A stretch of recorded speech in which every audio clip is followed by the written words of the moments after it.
무더운 여름철에 이렇게 시원한 단비가 내리니까는 얼마나 좋은지 모릅니다. 오늘 주예제에 나온 우리 그리스도인들에게도 여러분 마음속에 하나님의 그 말씀이 시원하게 임하기를 소망하면서 오늘 말씀 전하겠습니다. 하나님께서는 과거 이스라엘의 조상인 아브라함, 이삭, 야곱과 더불어 맺으신 언약으로 인해 가지고 그들의 백성을 무조건적으로 택하셨습니다. 그리고 무조건적인 은혜로 언약을 맺으셨습니다. 무조건적으로 택하셔서 무조건적인 은혜로 언약을 맺으셨다고 해서 이스라엘 백성들에게 아무런 의무가 없는 것은 아닙니다. 하나님께서 그들과 언약을 맺으면서 하나님께서 이스라엘 백성들에게 하나님의 백성으로서 합당한 삶을 살 것을 당부하신 것을 우리는 성경을 통해서 알 수가 있습니다. 하나님께서 언약을 맺으시면서 그들에게 부여하신 다른 목적의 그 삶을 살기를 원하셨기 때문에 그들은 항상 하나님 말씀을 대했습니다. 하나님 말씀을 기억을 해야 되겠습니다.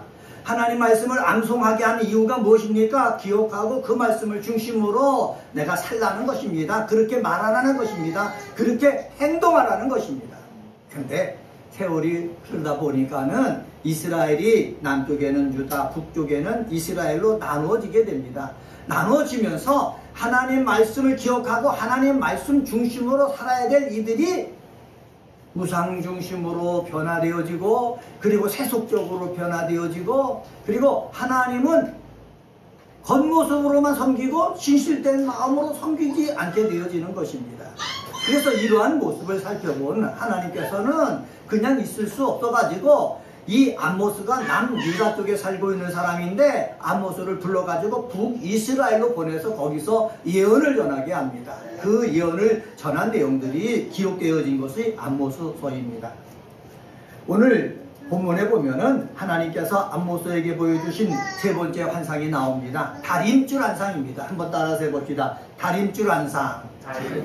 다림줄이라는 것은 바로 뭐냐? 건축자가 벽돌을 쌓을 때 다림줄을 내려가지고 거기에 수직으로 수평으로 맞춰서 쌓아야지 건물이 든든하게 되어진다라는 것입니다. 근데 하나님께서 이렇게 쌓은 벽에 이 다림줄을 가지고 놓는다는 거예요. 다림줄을 놓는 것은 무엇입니까? 그 쌓은 건물이 바로 쌓아졌나 아니면 삐뚤어졌나를 살펴보기 위해서라는 것입니다. 하나님께서 북이스라엘에 다림줄을 놓고 계신다라는 말은 뭐냐? 하나님이 살펴보신다는 거예요. 그래서 네 신앙이 너의 삶이 바로 되었으면은 상급받을 것이고 칭찬받을 것이고 하나님의 합당한 자녀로서 삶을 살았기 때문에 하나님이 기뻐하실 것이지만은 하나님께서 다림줄을 놨을 때 삐뚤어되어지면은 이 건물은 그냥 둘 수 없기 때문에 허문다는 거예요. 심판하신다는 거예요. 이 말씀을 이 아모스서에 기록해 놓은 것은 바로 오늘날 예수를 통해서 하나님의 자녀된 우리들에게도 주시기 위해서 기록된 거예요. 예수를 통해서 우리는 하나님의 자녀가 되었습니다. 하나님의 자녀이기 때문에 우리는 무조건 내 마음대로 산다는 것을 뜻하는 것은 아닙니다. 하나님의 자녀가 되었기 때문에 그에 합당한 말도 하고 행동도 하고 거기에 대한 책임을 지는 삶을 살기를 하나님은 원하신다는 거예요. 그렇기 때문에 다림줄을 가지고 북이스라엘을 내려놓듯이 우리의 삶도 내려놓을 것이니까는 너희들의 삶을 믿음 안에서 말씀 안에서 바로 하라라는 의미가 담겨 있습니다. 오늘 여기에 아모스가 북이스라엘 가서 예언하다 보니까는 그 당시 북이스라엘의 제사장이 아마샤입니다. 아마샤가 아모스의 예언에 대해서 분노를 합니다. 그러면서 둘 사이의 관계가 어우러지는 것을 볼 수가 있습니다. 이러한 것들을 살펴보면서 오늘 제목은 종교인인 제사장과 하나님의 일꾼인 선지자, 이런 제목으로 말씀을 전하겠습니다. 한번 따라서 해봅시다. 종교인인 제사장과 하나님의 일꾼인 선지자. 네, 종교인인 제사장. 제사장이요, 원래 종교인이 돼서는 안 되는 것입니다. 제사장이 원래 하나님의 일꾼이 되어야 되는 것입니다. 하나님 앞에 예배 드릴 때도 하나님이 기뻐 받으시는 예배가 되도록 힘쓰는 제사장이 되어야 되고, 이스라엘 백성들이 하나님 앞에 나와서 기도할 때도 하나님이 기도를 받으시게끔 영적인 분위기를 잘 인도하는 사람이 제사장이 되어야 하는 것입니다. 그런데 이 제사장이 뭐로 변한 거예요? 종교인으로 변하는 거예요. 종교인으로 변했다라는 말은 뭐냐? 내가 월급을 받고 산다, 인본주의적으로 산다, 자기 욕심대로 산다 라는 뜻이 담겨져 있는 것입니다. 제가 하나님의 일꾼인 선지자라고 했는데, 선지자는 원래 하나님의 일꾼입니다. 근데 선지자가 하나님의 말씀을 가지고 말을 해야 되는데, 하나님 말씀을 떠나가지고 자기 생각을 말하고 자기 욕심을 말하고 자기가 하고 싶은 것을 말하면은 하나님의 뜻이 이 땅에 이루어지겠습니까? 이루어지지 않는다는 거지요. 그래서 제사장도 우리 바르게 섬겨야 되고 선지자도 바로 되어야 된다라는 의미에서 말씀의 제목을 종교인인 제사장과 하나님의 일꾼인 선지자 이렇게 정하고 은혜 나누도록 하겠습니다. 첫 번째로 제사장과 선지자가 바로 서야 합니다. 한번 따라 세워봅시다. 제사장과 선지자가 바로 서야 합니다. 네, 그렇습니다. 베드로의 말에 따르면 성령이 임하면서 우리 모두 예수를 믿는 사람은 다 제사장이라 이렇게 얘기하고 있습니다. 선지자라는 것은 하나님 말씀을 받은 사람을 선지자라고 하거든요. 목사들, 주의 일꾼들 이런 사람을 선지자라고 할 수가 있습니다. 그러니까 목회자들과 성도들이 어떻게 그리스도인들이 바로 서야 된다는 거예요. 은혜가 꽃피는 교회에 나오는 우리 그리스도인들은 우리가 말씀을 읽고 찬양하고 예배하고 우리가 기도하면서 내 역할을 바로 하는, 바로 설 줄 아는 믿음의 사람이 되어지기를 주의 이름으로 간절히 축원합니다. 하나님께서 북이스라엘의 다림줄로 내려놓으니까는 어그러진 것을 보았습니다. 그래서 하나님께서 아모스에게 말씀을 주신 것이에요. 그것은 바로 뭐냐? 이 북이스라엘을 하나님께서 때릴 것이다 라는 거예요. 치실 것이다 라는 거예요. 심판하실 것이라는 거죠. 하나님이 심판하시라는 말을 전하면은 그 전함받은 사람은 어떻게 되었습니까? 아, 내가 잘못해가지고 잘못 말하고 잘못 행동하고 내가 잘못 살아서 하나님께서 매를 대시려고 하는 거다. 그러니까 나는 어떻게 해야 된다? 회개하면 되는 거예요. 내 말을 바로 잡으면 되는 거예요. 내 행동을 바로 잡으면 되는 거예요. 그리고 나는 원래 하나님이 택한 거룩한 백성이니까는 다시 하나님이 택한 거룩한 백성의 삶을 살면 되는 거예요. 근데요, 하나님의 말씀을 전했는데 그 들은 사람들은 그 말씀을 하나님 말씀으로 받지 않는 거예요. 그리고요, 나는 제사장인데 내가 북이스라엘의 영권은 내가 책임지고 있는데 나에게 해가 되는 말을 외부에서 온 사람들이 하고 있네? 하고 위협적인 존재로 보는 거예요. 그러다 보니까는 이 아마샤가 어떻게 해요? 선지자로 온 아모스를 갖다가 죽이려고 하는 거예요. 그를 이 북이스라엘 베델 땅에서 남쪽 유다로 보내려고 하는 거예요. 이것이요, 이 아마샤와 아모스 사이에만 있습니까? 아니에요. 역사적으로 계속 그렇게 되어져 온 거예요. 예수님 시대에도요, 하나님 아들이 이 땅에 오셨잖아요. 하나님 말씀을 가르쳐주잖아요. 하나님의 나라에 대해서 알려주잖아요. 몰랐던 것 알았으면은 제사장도 협조해주고 서로 하나가 되어서 이 나라를 영적인 분위기로 바르게 만들어 나가려고 해야 되는데, 제사장과 서기관과 바리새인들은 자기의 권위 그리고 거기에 침해를 받는다라고 생각을 하니까 오히려 거꾸로 생각하는 거예요. 마귀가 좋아하는 생각을 하는 거예요. 이 예수라는 사람이 와가지고 우리들의 권위, 나의 삶의 자리를 위협하네. 그냥 둬서는 안 되겠다. 그래서 어떤 음모를 가지고 예수에게 죄를 뒤집어 씌워서 죽이려고 하는 거예요. 여러분, 아마샤도 그랬고 예수 시대의 대제사장도 그랬다는 거지요. 그러면 아마샤만 그러겠습니까? 대제사장만 그러겠습니까? 아니라는 거예요. 오늘날도 마찬가지라는 거예요. 오늘날에도요, 교회 기득권을 가지고 있는 사람들이 있습니다. 목사일 수도 있고 장로일 수도 있고 권사일 수도 있고 먼저 믿은 사람일 수가 있습니다. 먼저 믿고 하나님께서 주신 직분을 받았으면은 성경을 읽다가 하나님 말씀 들려지면은 하나님이 나를 바로 세우려고 하시나 보다, 내 언약과 행동을 바르게 살기를 원하시나 보다 하고 나를 바로 잡으면 되는 거예요. 왜? 하나님이 다림질줄을 내렸을 때 삐뚤어졌기 때문에 말씀을 주셨기 때문에. 그랬을 때는 우리는 하나님 잘못했습니다. 내가 앞으로 말 실수하지 않고 행동 실수하지 않고 마음도 내 뜻대로 내가 쓰지 않겠습니다. 하나님의 뜻이 하늘에서 이룬 것처럼 이 땅에 이루어지기 위해서 나의 말과 행동을 그렇게 맞춰 나가겠습니다. 이렇게 하면 되는 거예요. 바로 서면 되는 거예요. 그런데 어떻게 됐습니까? 바로 서지 못하고 있는 거예요. 오히려 어떻게 자기 방어만 하고 있어요.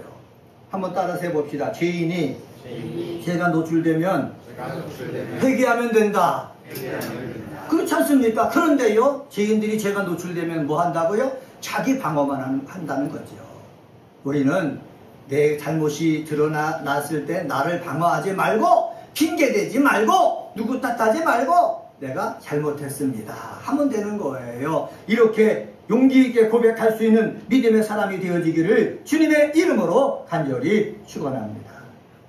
제사장 아마샤는요, 아모스가 와서 다림줄을 내렸더니 이 나라는 멸망받을 것이다, 이 말을 했을 때에 내가 영적으로 하나님 앞에 바로 서야 되겠다 이 생각을 해야 되는데 이런 생각을 하지 않고 영적인 곳에 무관심했어요.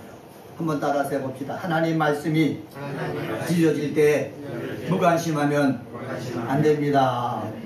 무관심하면 안 되는 거예요. 왜? 영적인 지도자가 무관심하고요, 거기서부터 그 사람의 죄를 책잡아가지고 그 사람을 죽이려고 하면은요, 그 공동체는요 어떻게 해요? 사탄의 손아귀에서 놀아나는 공동체로 변화하기 때문에 그렇습니다. 내가 속하는 공동체가 사탄의 손에서 놀아나는 공동체가 아니라 정말 하나님께서 바로잡고 하나님께서 새로운 기회를 주고 하나님께서 복을 주시겠다는 그러한 마음을 가지고 우리 바로 설 수 있는 저와 여러분이 되어지기를 주의 이름으로 간절히 축원합니다. 이 제사장 아마샤가 와서 예언하잖아요. 예언을 하는 아모스를 향해서 뭐라고 그런 줄 아십니까? 선견자야 라고 하는 것입니다. 한번 따라서 해봅시다. 선견자. 네, 이 선견자는 선지자와 같은 뜻이거든요. 그런데 선견자라고 했을 때 정말로 아모스는 하나님의 말씀을 가지고 와서 우리를 바로 세우려고 예언의 말씀을 전해주시는 귀한 분이구나 이렇게 생각하면 되는데, 이렇게 생각하는 것이 아니라 조롱의 말이 담겨져 있다는 거예요. 제가 주석서를 찾아보니까는 이 선견자라는 말 속에는 뭐가 담겨있다? 조롱의 말이 담겨져 있다는 거예요. 사랑하는 우리 은혜가 꽃피는 게 그리스도인 여러분, 하나님 말씀을 전하는 자에게 우리는 조롱의 마술을 해서는 안 되는 거예요. 조금 나에게 위협을 주고 나의 치부를 드러내주고 하나님 앞에 바로 설 수 있는 그 기회를 주는 사람들에게 나의 얼굴을 빨갛게 하는 그런 말을 하기 때문에 그 사람을 향하여 오히려 조롱하고 그를 책잡고 그를 오히려 구덩이로 낭떠러지로 내모는 그러한 악한 일을 행하는 사람이 되어서는 안 된다라는 사실을 기억하시기를 주의 이름으로 간절히 축원합니다. 이 아마샤가 뭐라고 그랬습니까? 비꼬면서 12절 하반절에 보면 이렇게 말합니다. 거기에서나 떡을 먹으며 거기에서나 예언해라. 거기가 어딥니까? 남쪽 유다에 가서 떡을 먹고 예언하라는 거예요. 이 말은 무엇입니까? 제사장 아마샤가 북이스라엘의 영적인 것을 책임지고 있지만은 그 왕으로부터 받은 그 직위, 그리고 또한 거기로부터 받은 그러한 돈, 이것 갖고 사니까는 내 밥벌이를 여기서 방해하지 말고 너는 남쪽 유다에나 가서 거기서 어떤 직임을 얻어가지고 거기서 예언하고 거기서 살라고 그런 뜻한 것 아닙니까? 하나님의 일을 하는 사람들을 어떻게 해요? 깎아내리고 있다는 거예요. 우리는 하나님의 일을 하는 사람들을 깎아내리는 사람이 아니라 오히려 나 자신을 바로 서야 되겠다, 이렇게 여기는 믿음의 사람이 되어야 될 줄 믿습니다. 중세 가톨릭 시대가 있습니다. 그때 암흑시대라고 할 때가 있어요. 왜 암흑시대라고 했느냐? 그때는요, 기도하는 사람이 적고 말씀을 읽는 사람이 적고 오히려 종교를 갖다가 또한 면죄부를 갖다가 돈 주고 팔고 그러면서 영적인 분위기를 흐트러버린 때를 중세 암흑시기라고 해요. 이때 개혁교회가 나온 거예요. 종교개혁이 일어난 거예요. 종교개혁이 일어나가지고 지금 2025년도를 보내고 있지 않습니까? 개혁교회도 어떻게 되겠습니까? 중세교회도 암흑시대가 오듯이 이 개혁교회도 암흑시대가 오고 있는 거예요.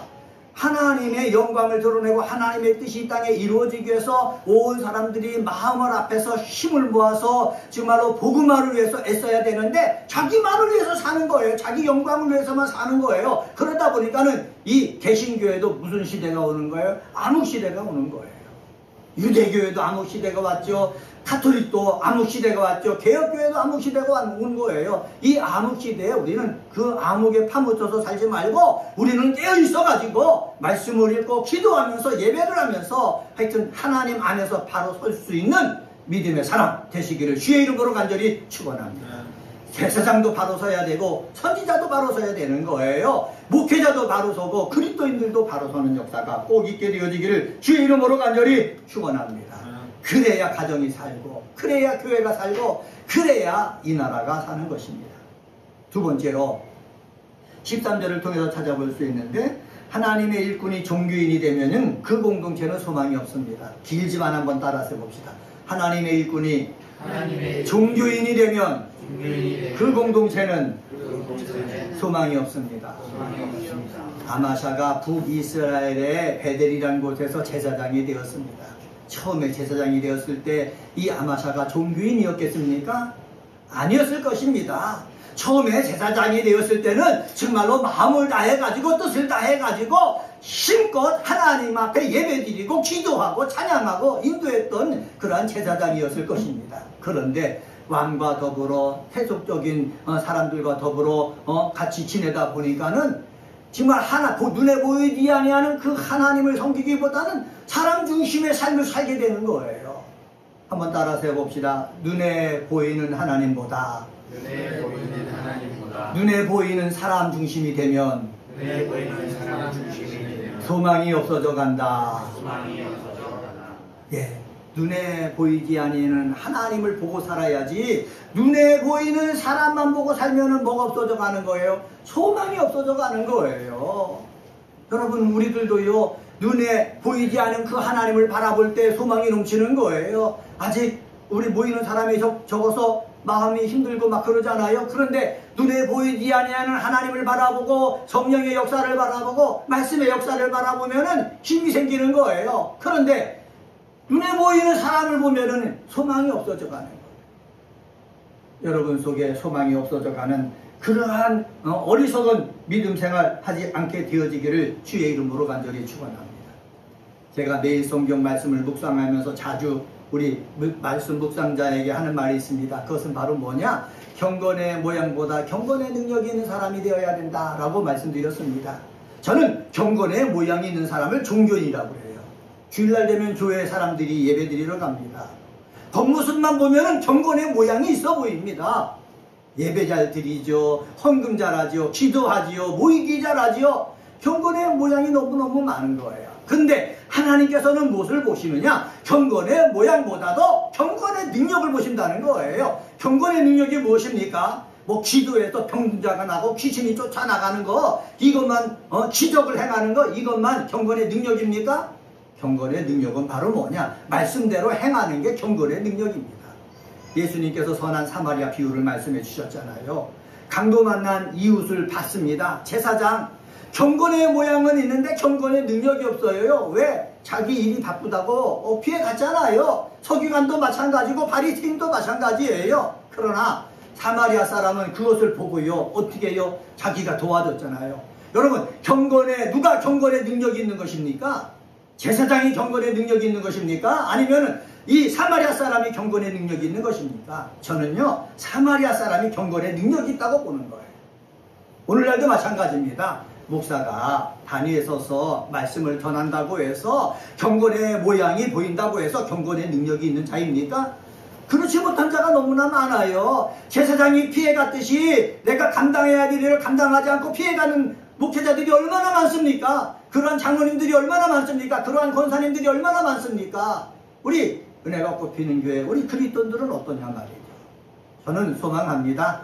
은혜가 꽃피는 교회에 와서 말씀을 묵상하며 주일날 한번 모이지만은 예배를 드릴 때 경건의 모양만 갖추지 말고 경건의 능력 있는 자가 되어야 되겠다.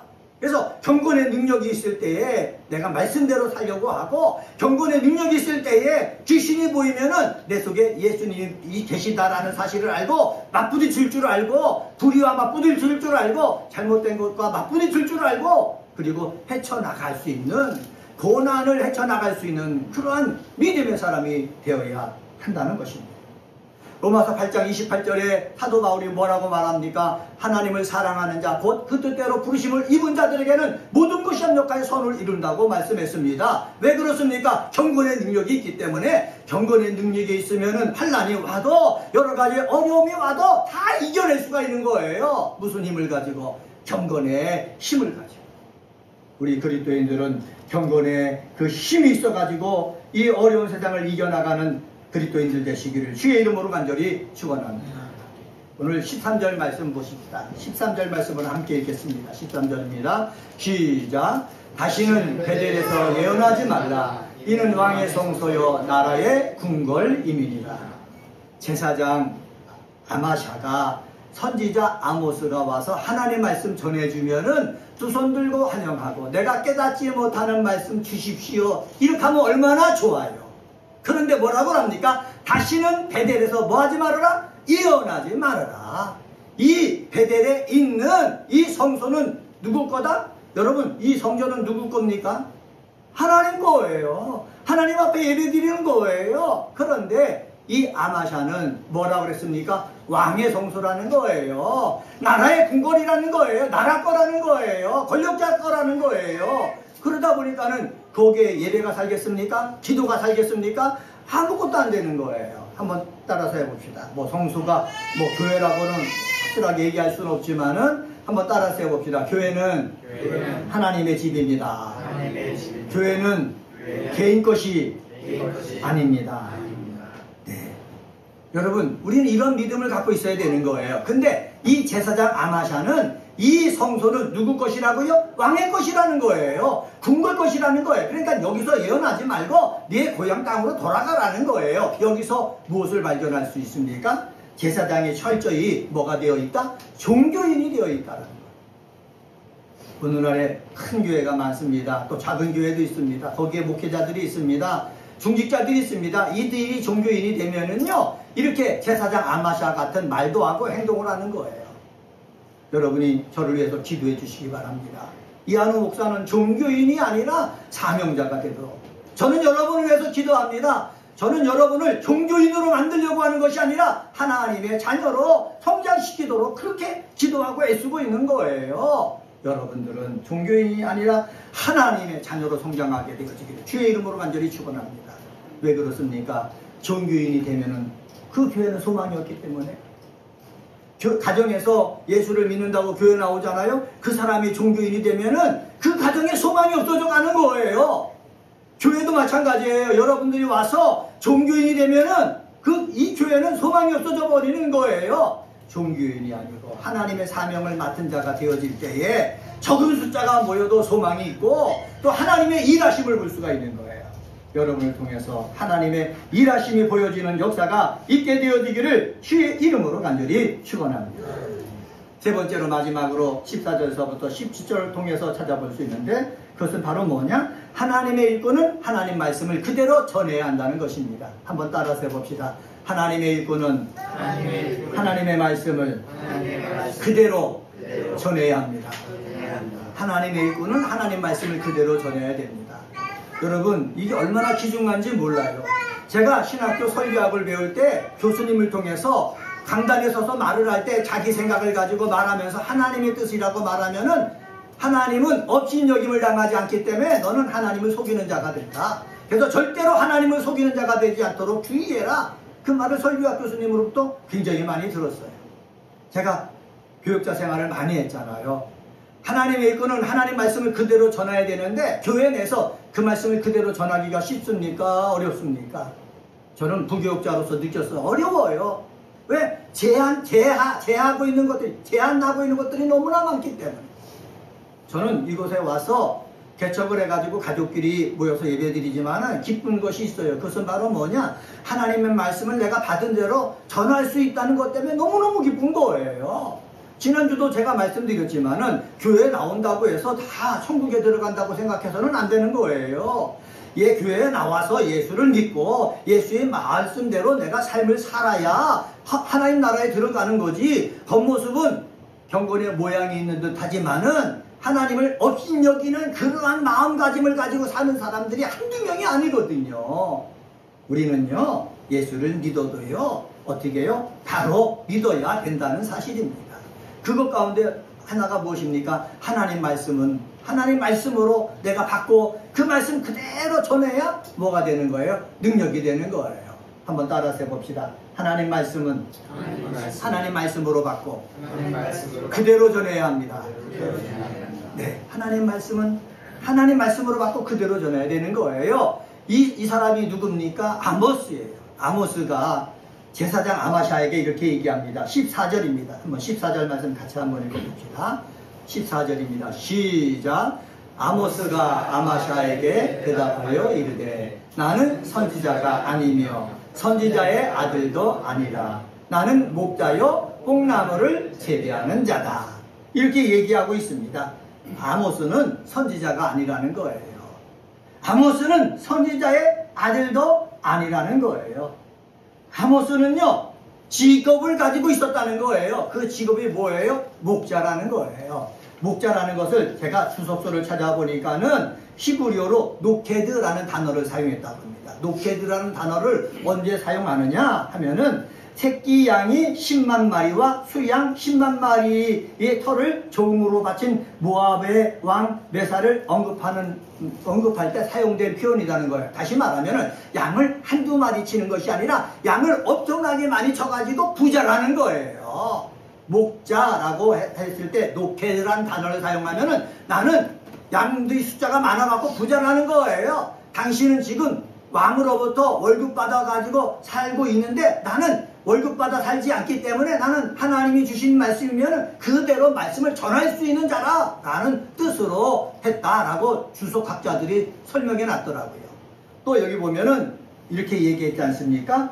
뽕나무를 재배하는 자다 이렇게 얘기했잖아요. 주석서를 찾아보니까는 뽕나무가 아니라 무화과 나무라는 거예요. 무화과 나무에서 그 열매를 따가지고 어떻게 했습니까? 와서 팔고 있는 자라는 거예요. 그러니까 물질적으로 전혀 부족함이 없는 거예요. 물질을 위해서 돈을 벌기 위해서 와서 북이스라엘에 와서 베델에 가서 하나님 말씀을 전하는 것이 아니라 하나님이 나를 불러가지고 이 말씀을 북이스라엘에 가서 전하라고 했기 때문에 나는 그 많은 재산과 그것을 버려두고 와서 복음을 증거하는 것뿐이다 라고 항명하고 있는 거예요. 여러분, 이 아모스 같은 마음이 우리에게 필요하다는 거예요. 아모스는 하나님 말씀 받아가지고 이 사명을 감당하기 위해서 북이스라엘에 갔는데 북이스라엘은 하나님 주신 말씀을 아멘으로 받지 않고 하나님 주신 말씀 받고 회개하지 아니하고 오히려 자기를 갖다가 어떻게 해요? 종교인들은 몰아가지고 내쫓아버리려고 하니까 얼마나 답답하겠습니까? 여러분, 답답함이 있는 세상이 지금 현재의 세상이에요. 예수님도요, 하나님 말씀 가지고 복음을 증거했지만 제사장과 바리새인과 서기관들이 가는 곳마다 반대했을 때 얼마나 답답했겠습니까? 답답함 속에서도 하나님 말씀으로 그대로 증거한 분이 누구예요? 예수 그리스도. 우리들도 마찬가지. 우리가 예수를 바로 믿으면은 답답한 거예요. 세상은 그것을 바로 증거하지 못하게 하잖아요.